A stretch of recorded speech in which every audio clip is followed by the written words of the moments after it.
iyadoo lagu balansanaa inuu maanta ka furmo magaalada Kismaayo shirka golaha iskaashiga dowlad goboleedyada ka jira dalka ayaa baaqday sabab la xiriira qaar kamid ah madaxda maamul goboleedyada uu kamid yahay madaxweynaha dowlad goboleedka Koonfur Galbeed ee Soomaaliya ayaa yimid xili dambe sidaas darteed ay madaxda maamul goboleedyada u baaqday kulankooda sida uu sheegay xogayaha golaha iskaashiga dowlad goboleedyada dalka Soomaaliya waxaan rabaa inaan hal kalmo inaan idin sheego qorshuhu markii hore wuxuu ahaa shirka CIC ama golaha iskaashiga dowlad goboleedyadu inuu bilowdo maanta qorshuhu wuxuu ahaa in wufuuddu dhammaantood ay shalay yimaadaan laakiin arrimo ama cillado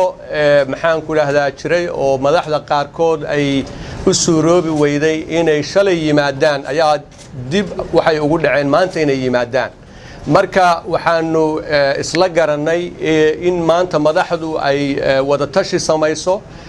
ka bacdina shirkiisi official ah barito hadii alla nafta noo daayo 10ka inuu si official u furmo marka meediyaha iyo maxaan ku raasay saaxiibada waxaan u sheegayaa wax walba sidii loogu talagalay inay u socdaan shirkuna uu bari furmi doono wufuudiina hadda ay soo wada dhameystirantay madaxweynayaashii dhammaantood ay hadda ku sugan yihiin maxaan ku raahdaa Kismaayo ilaa iyo galabta ilaa iyo caawa ay wada tashi ka yeelan doonaan arinta shirka barito ka bacdina shirku 10ka hadii alla yiraahdo inoo furmi doono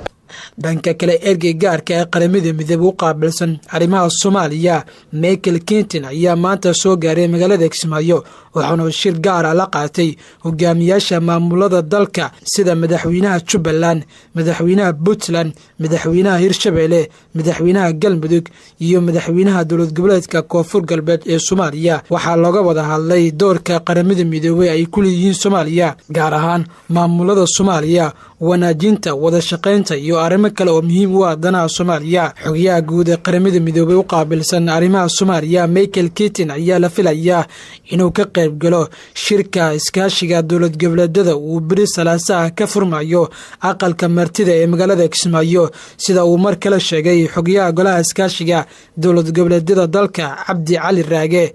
wuu joogaa maxaan ku dhahdaa barintana waxa lagu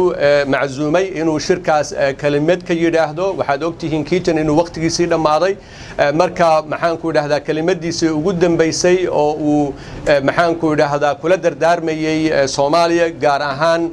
maxaan ku raadin iskaashiga dowlad goboleedyada ayuu barito fursad loo siin doona